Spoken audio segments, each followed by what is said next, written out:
Sorry saya. Arina, macam mana awak boleh ada kat sini? Sebab tu? Macam ni bilik awak. Okay. Not bad tapi sifar sikit.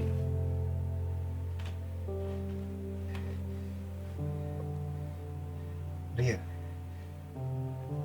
tapi awak kan mati. Boleh tak jangan kelakar sangat? Yelah, memanglah saya dah tak ada kat dunia ni, betul. Tu pun janganlah takut. Saya datang pun sebab saya perlukan awak.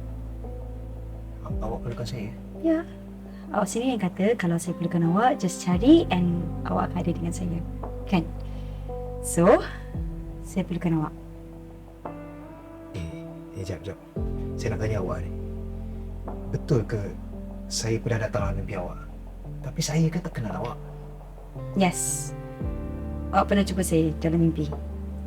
Tapi honestly, saya sendiri tak tahu macam mana nak explain dia tu. But, saya yakin itu takdir kita yang Tuhan dah tentukan.